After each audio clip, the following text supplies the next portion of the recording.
Hi, I'm Jay. Today we're going to talk about where to keep your camera if you're going to store it for a long period of time. The answer? In a moment.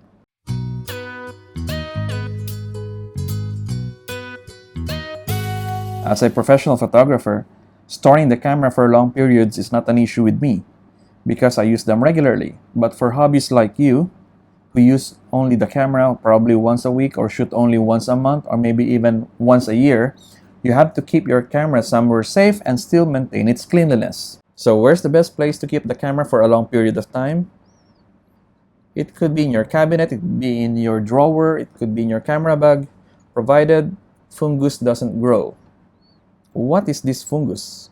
Well, it is a white, cloud-like or cobweb-like in appearance that adheres to the surface of the lens. You cannot simply remove it because it usually affects the inner elements of the lens. So that means you need to bring your lens to a service center because they have their tools to open your lens, to scrape off the fungus, repair any damage done by the fungus, and reassemble the lens back.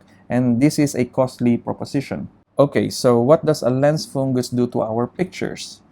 Well, fungus, it's the multi-coating layer of your lens, and because it is also quite opaque, it affects the image creation.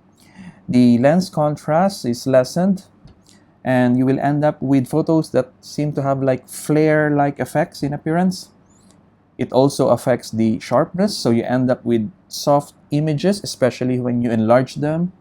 And color saturation is lessened, and making the colors appear weak in your photographs. Fungus loves warm, damp areas, much like in the tropics. In the tropics, when it rains, it could still be hot or warm.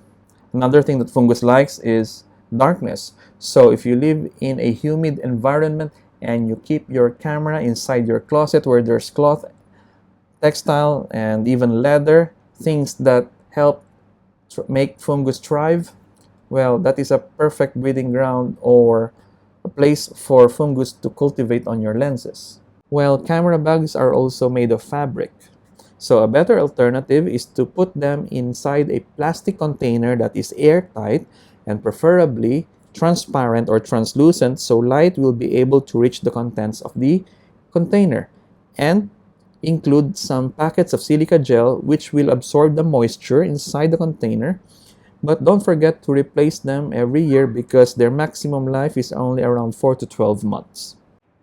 So how do I keep my lenses and my cameras in the studio? Well, I just simply put it inside our wooden cabinet and drawers. Well, wood is another object where fungus thrives easily, but good thing is that our office has good air conditioning, so it's cool most of the time, and that lessens the probability of having fungus develop because the relative humidity is lower. So this is where I keep my lenses, and this is where I keep the camera body and some lenses also.